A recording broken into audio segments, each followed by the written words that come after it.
할렐루야. 오늘 이 아침 우리에게 주신 하나님의 말씀 사사기 5장 1절로 18절 말씀을 함께 묵상하고자 합니다.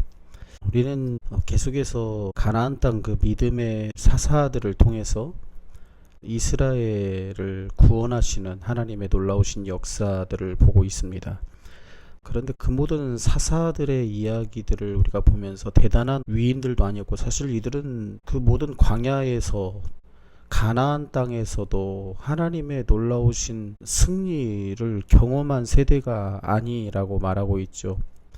전쟁의 경험도 없고 준비된 사람들이라고 볼 수가 없습니다. 어쩌면 아주 평범하고 부족해 보이는 그런 사람들, 우리가 왼손잡이 에훗도 그랬지만 또 삼갈이라고 하는 소모는 막대기로 블레셋 사람 600명을 죽이는, 그리고 우리가 사장에서 우리가 함께 나눈 드보라라고 하는 한 여인, 또한 드보라뿐만 아니라 헤벨의 아내 야엘, 대단한 사람들이 아니라 하나님은 하나님께서 구원하시는 이 놀라운 역사 속에서 하나님의 손에 쓰임받는 하나님의 한 사람들을 통해서 하나님은 역사하시는 것을 보여주고 계신다는 것이죠. 오늘 5장 본문의 말씀, 4장을 나눌 때 말씀을 나눴지만 4장과 5장을 함께 보셔야 되는 것이죠. 5장에서 우리가 제목에도 쓰여져 있지만 드보라와 바락의 노래라고 쓰여져 있죠. 하나님을 찬양하는 노래입니다. 이날에라고 1절에서 시작하고 있죠.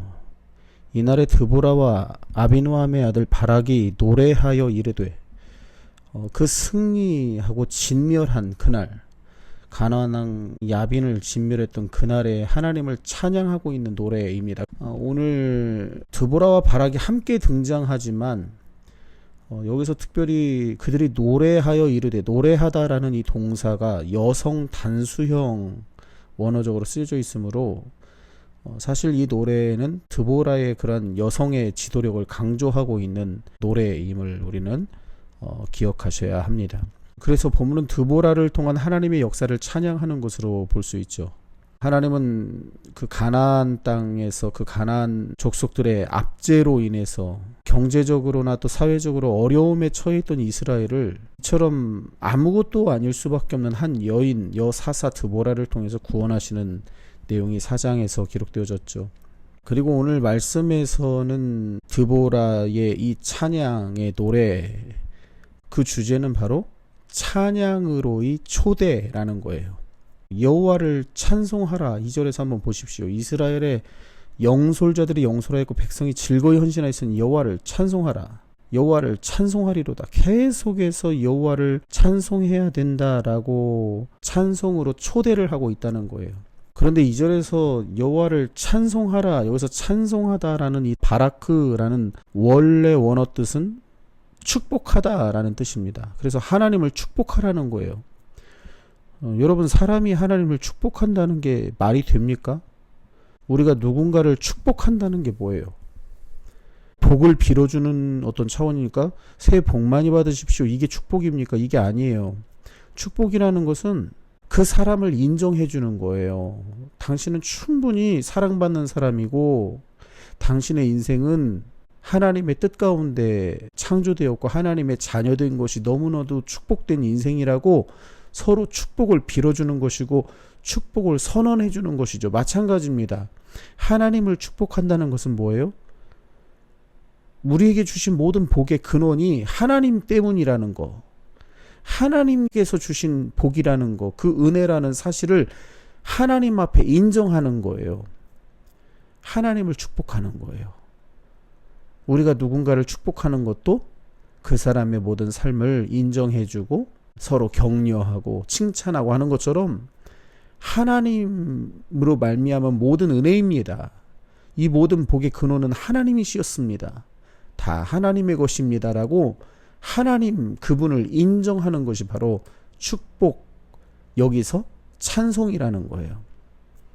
이게 무슨 얘기일까요? 오늘 찬송으로 초대한다는 것은 뭐예요? 그렇다면 하나님을 찬양하는 일에 많은 사람들을 초대하고 있는 드보라, 왜 사람들을 초대합니까? 우리 힘으로 이긴 것이 아니라는 거예요. 내 힘과 내 능력, 내가 뭐길래 내가 한 여인으로서 어떻게 이길 수 있냐는 것입니다. 예. 다 하나님 은혜고 하나님의 기적이고 하나님의 능력입니다 라고 고백하고 하나님을 인정하는 거예요. 오늘 이 드보라와 바락의 노래에서 보면 드보라는 그 찬송의 초대를 자기 자신에게도 적용하고 있어요. 여호와를 찬송해야 된다라는 거예요. 3절에서 한번 보십시오. 너희 왕들아들아 통치자들아 귀를 기울이라. 내가 여호와를 노래할 것이요 이스라엘의 하나님 여호와를 찬송하리로다. 왕들과 통치자들을 호출하고 있죠. 그래서 내가 하나님을 노래하고 이스라엘 하나님 여호와를 찬송하겠다고 선포합니다. 하나님의 그 놀라운 은혜, 축복, 하나님의 일하신 살아계신 하나님을 감격하며 노래하고 있는 것이죠. 오늘 드보라가 하나님을 찬양하는 일에 사람들을 초청하고 자기 자신도 하나님을 찬양하는 일에 동참하는 이유가 무엇인지 4절과 5절에서 말씀하고 있어요. 그것은 무엇입니까? 주께서 세일에서부터 나오시고 에돔 들에서부터 진행하실 때 땅이 진동하고 하늘이 물을 내리고 구름도 물을 내렸나이다. 5절 산들이 여호와 앞에서 진동하니 저 시내 산도 이스라엘의 하나님 여호와 앞에서 진동하였도다. 하나님이 이스라엘 역사 가운데 임재하셨다는 거예요. 이 모든 초자연적인 기상현상은 하나님이 임재하시는 징조로 이해하고 있다는 것입니다. 하늘과 구름이 물을 내리고 산들과 시내산이 진동하는 것, 이것이 바로 하나님이 임재하시는 징조라는 거예요. 물론 오늘날에는 과학적으로 지진이고 비가 내리고 하늘에서 그냥 우리 자연 현상으로만 생각할 때가 많죠. 그런데 사장에서 보면은 전쟁하는 내용이 기록이 되어 있는데 이스라엘 군대가 하나님의 명령대로 다볼 산에 진을 쳤고 하솔 왕 야빈의 군대 장관 시스라는 갈멜산 아래로 흐르는 기손강 주변의 평야의 군대를 집결시킵니다. 강이 흘렀다는 것은 낮은 지역에 하솔 왕 야빈의 군대 장관 시스라가 진을 쳤다는 거예요. 군대를 소집했다는 것이죠. 낮은 지역이었겠죠. 강이 있다는 것은. 왜 낮은 곳에 진을 쳤을까요? 전쟁에 능한 시스라가 기손강가에 진을 치게 된 데는 그만한 계산이 있었어요.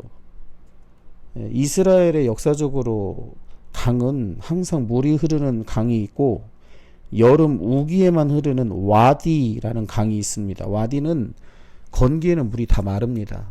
그래서 길처럼 딱딱해져서 강으로 여겨질 수도 없는 그런 딱딱한 땅이죠. 비만 오면 홍수가 난 것처럼 물바다가 되는 곳입니다. 이스라엘에는 그런 곳이 굉장히 많습니다. 역사적으로. 그래서 예수님께서 산상설교에서 그렇게 말씀하시죠. 마태복음 7장에 보면 반석 위에 세운 집과 모래 위에 세운 집이라는 비유를 말씀하실 때 모래 위에 세운다는 그 모래가 바로 이런 와디, 우기에 홍수가 나는 그런 곳을 말하는 거예요. 와디라는 말이 사실 우리말로 말하면 삼각주, 풀등이라고도 말하기도 하죠. 모래가 드러났다가 물에 잠기는 그러한 곳들이 있는 것과 같은 곳이죠. 오늘 그 기손강이 바로 그런 곳이라는 거예요. 건기에는 평야처럼 보이지만 비가 오는 철에는 강이 급격히 불고 물바다가 되는 곳입니다. 근데 시스라가 그곳에 진을 쳤다는 거예요. 그 이유는 이스라엘에서는 우기에는 전쟁을 하지 않습니다. 건기가 되어야만 싸움을 하는 것이죠. 사실 이때도 건기에 지금 전쟁을 치르고 있는 거예요. 마음 놓고 그래서 시스라는 이 건기에 강가에 진을 치도록 했다는 것입니다. 그리고 다볼산에 이스라엘 백성들이 모여 있는데 1만 명 정도 모였다고 그랬죠. 아마도 이 시스라의 군대는 10만 명 정도로 추정이 됩니다만 그냥 작은 언덕 위에 1만 명이 모여있고 그 밑으로 저지대에 포위를 하고 있는 그런 상태입니다.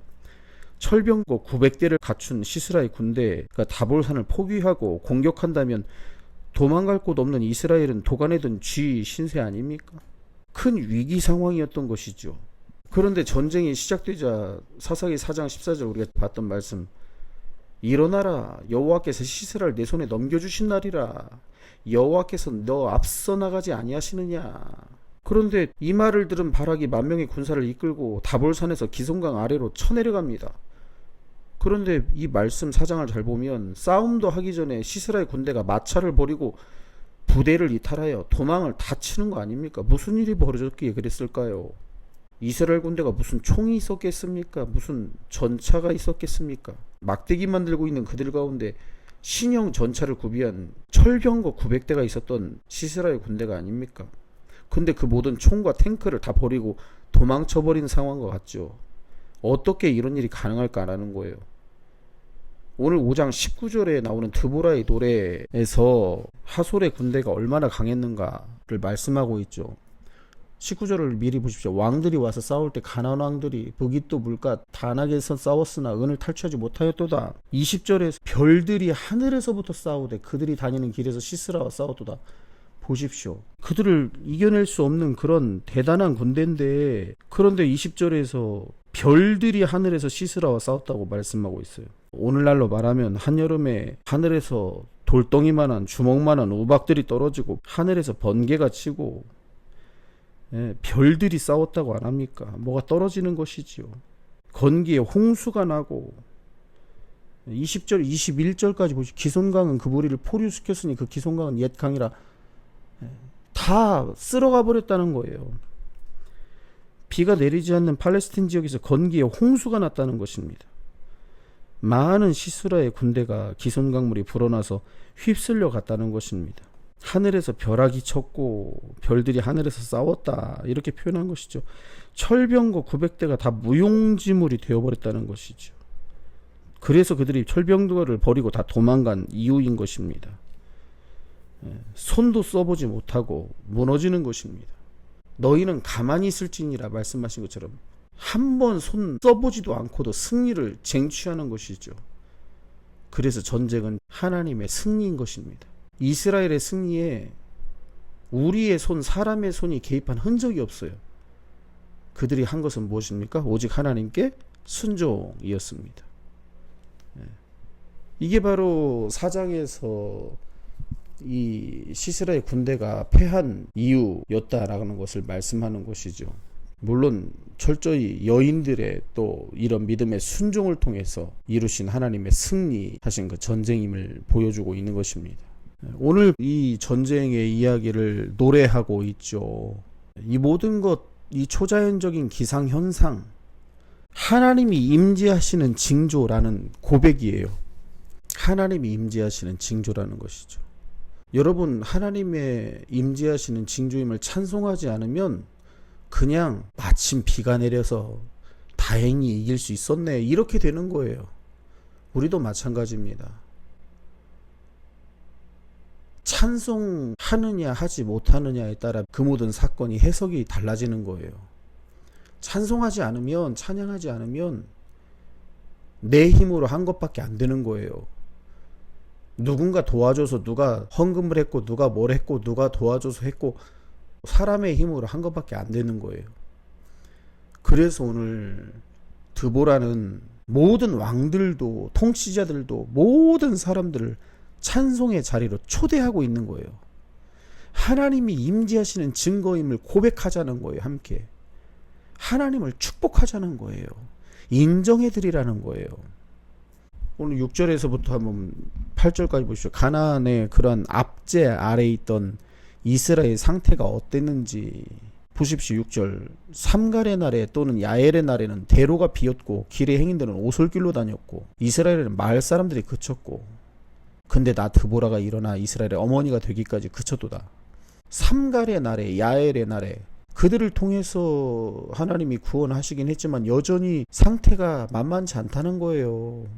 대로가 텅텅 비어버렸고 행인들이 오솔길로 다녔고 가나안에 압제당했던 때를 말하는 거 아닙니까? 대로가 비었다라는 표현은 뭐예요? 무역의 상인들을, 대상 무역 상인들이 사라졌다는 거예요. 경제적인 어려움을 처한 상황을 의미하는 거예요. 대로에는 시장 상인들이 있어야 되고 장사꾼들이 있어야 되는 거예요. 사람들이 북적여야 되는데 텅텅 비어있다는 거 아닙니까? 행인들은 가나안 사람들, 노력하는 자들을 피해서 오솔길로 숨어 다녀야 됐고, 7절에서 마을 사람들이 그쳤다는 표현은 아마도 이렇게 표현합니다. 농사도 짓기 어려워 사람들이 줄었음을 의미하는 것으로 해석이 됩니다. 마을 사람들이 그쳤다는 거예요. 이스라엘의 어머니로 드보라가 일어나기 전까지, 일어날 때까지 계속됐다는 거예요. 이스라엘의 어머니라는 표현은 드보라가 지도자로 인정받았음을 보여주는 표현이죠. 우리가 좀 전까지는 찬송으로의 초대라고 했으면 9절에서 10일까지는 증인으로의 초대를 하고 있는 거예요. 여호와를 찬송하라 여전히 9절에서 말씀하고 있지만 10절을 보시죠. 흰나귀를 탄 자들, 양탄 자에 앉은 자들, 길에 행하는 자들아 전파할지어다. 이제는 증언하라는 거예요. 그리스도의 증인이 되라는 거예요. 흰 나귀를 찬 자들은 지배계층을 의미하는 거겠죠. 양탄 자에 앉은 자들은 중산층일 것이고요. 길에 행하는 자들은 일반 계층 사람들을 의미하는 것으로 볼 수 있습니다. 이 무슨 얘기예요? 드보라가 하나님이 행하신 모든 이 의로운 일들을 모든 계층의 사람들이 증언자로, 증인으로 살아가야 된다는 거예요. 찬송하고 많은 이들에게 알리라는 거예요. 알려야 된다는 거예요. 그래서 11절에 보십시오. 활 쏘는 자들의 소리로부터 멀리 떨어진 물 깃는 곳에서도 여호와의 공의로운 일을 전하라. 이스라엘에서 마을 사람들을 위한 의로우신 일을 노래하라. 그때 여호와의 백성이 성문에 내려갔도다. 자 보십시오. 멀리 떨어진 물 깃는 곳에서도 여호와의 공의로운 일을 전하라. 이게 무슨 얘기예요? 다양한 장소와 삶의 현장이, 우리 삶의 현장이 다 다르지만 우리의 모든 삶의 자리에서, 모든 일상에서 하나님을 찬양하는 삶이 되어야 되고, 증언하는 삶을 살아야 되고, 담대히 증언하라는 거예요. 전파하라는 것입니다. 이것이 하나님의 거룩한 백성들의 사명이라는 거예요. 12절부터 18절까지의 내용은 하나님의 이 거룩한 전쟁에 참여한 지파들의 이름들이 기록이 되어져 있죠. 14절에서부터 보면 에브라임, 베냐민, 므낫세의 큰아들 마길, 스불론, 이삭을, 납달리가 참여했다고 쓰여져 있어요. 그런데 반면에 루벤, 길르앗, 단, 아셀은 전쟁에 참여하지 않은 것으로 오늘 그렇게 노래를 하고 있어요. 아마도 가나안의 압제에 영향을 받지 않았던 것으로 역사적으로 볼 수 있습니다. 왜냐하면 특히 루벤과 길르앗은 요단 동편에 있던 지파예요. 가나안 땅이 아닙니다. 요단 동편에서는 모압과 암몬의 영향을 받았을 것이지요. 그래서 오늘 같은 동족, 같은 형제 지파들이 오늘 이렇게 가나안 그 원주민들을 통해서 어려움을 당하고 압제를 당하는 상황에서도 나 몰라라 하고 있었다는 거 아닙니까? 15절에서 보면은 루벤이 시냇가에서 큰 결심이 있었도다. 결심은 했대요. 16절에서 또 말하고 있어요. 양의 우리 가운데 앉아서 목자의 피리 부는 소리를 들으면 어찌 됨이냐. 이게 무슨 얘기일까요? 피리 소리만 듣고 즐기고 있다는 얘기를 하고 있는 거예요. 근데 다시 얘기해줘. 16절에 르우벤 시내까지 큰 결심이 있어도 자꾸 결심은 해요. 17절 길르앗은 요단강 저쪽에 거주하며, 그래서 요단 동편 얘기하는 거 아닙니까? 단은 배에 머무림이 어찌 됨이냐. 아셀은 해변에 앉으며 자기 항만에 거주. 자기들 그냥 나 몰라라 했다는 거예요. 교회가 어떻게 되든지 말든지 나는 모르겠다 이런 거 아닙니까? 전쟁에 참여하라는 부름 받았을 때 루벤이 심각한 고민하고 결심하면 뭐합니까? 고민과 생각만 많을 뿐 행동하지 않았다는 거예요. 그 16절에 보면 양떼만 돌보고 있는 거예요. 루벤이 특히 기업을 분배받을 때 요단 동편 땅을 요구한 이유가 뭐였습니까? 자기들의 그 가축들이 힘이 많았기 때문에 목초지가 좋다는 거 아닙니까? 그 양을 양치느라고 얼마나 할 일이 바빴을까요? 양들 먹이랴, 피리 부르랴, 이런 거 아니에요? 나 먹고 사는데 바쁜 거예요. 오늘 말씀의 사실 7절이 가장 어쩌면 핵심 말씀일 것입니다. 나 드보라가 일어나 이스라엘의 어머니가 되기까지 그쳐도다. 어쩌면 여인이지만 하나님께서 부르신 영적 리더로서의 한 사람의 헌신이 중요하다는 거예요. 백성들이 마음 놓고 밖에도 다니지 못하는 불안한 세월이 계속되었다는 거 아닙니까? 그 암울한 시대의 문제가 해결되는데 필요했던 것은 하나님께 순종하는 리더 한 사람이었어요. 그 영적 리더가 자기 울타리를 박차고 나와서 일어났을 때 어둠이 물러가는 거예요. 그래서 7절에서 어머니가 되기까지 그쳤도다. 어머니는 무슨 말입니까? 이스라엘의 어머니, 드보라가 이스라엘 백성을 향해 가졌던 어머니의 마음 아니었을까요? 자식을 위해서 내 자식들이 당하는 것처럼. 그게 어머니의 마음이잖아요. 사도 바울은 신약 성경에서 성도들을 향해 늘 아비의 마음을 가졌다라고 표현하고, 데살로니가 교인들에게는 데살로니가전서 2장에 보면 이렇게 표현합니다. 유모의 마음으로 그들을 사모하여 목숨까지도 내어주기를 기뻐했다고 고백하고 있어요. 아비, 어미의 마음, 부모의 마음으로 내 삶이 아니라, 나만을 위한 삶이 아니라 그리스도를 위한 하나님의 나라, 하나님의 백성을 위해 일어날 때 암울한 시대에 하나님의 기적을 경험하고 살려낼 수 있는 거예요. 그렇게 살려낼 수 있는 것은 뭐예요? 내가 대단한 일을 하라는 게 아니에요. 하나님을 찬송하기 시작하는 거예요. 내 삶의 자리가 대단한 곳이 아닐지라도, 때로는 오솔길로 숨어 다닐지라도 그곳에서도 여호와를 찬송하고 많은 이들에게 전파하는 거예요. 노래하라. 이 찬송으로 초대하고 있고 증인으로의 초대를 하고 있는 게 오늘 본문의 말씀인 것입니다. 여전히 우리나라도 그렇지만 이 세대가 점점 더 혼란스러워져가는 시대 아닙니까? 살기는 편해졌다고 말하지만 점점 더 돈이 우상이 되어가는 이 세대 가운데 신실한 하나님의 한 사람을 하나님은 원하시죠. 그게 바로 사사기와 같은 거예요. 영적 암흑기입니다. 찬송하기 시작하십시오. 찬송하지 않으면 내가 한 일이 되고 맙니다. 고백하십시오. 자꾸 찬송하고 자꾸 하나님을 주님이 하셨습니다. 고백하고 하나님을 축복하십시오. 하나님 인정해드리는 거예요. 하나님, 오늘도 제 곁에 계셔서 감사합니다. 오늘도 함께 하시는 하나님 감사합니다. 고백하고 인정해드리고, 그리고 많은 이들에게 전파하는 그런 복된 또 하루가 되어지시기를 예수님의 이름으로 간절히 축원합니다. 아멘.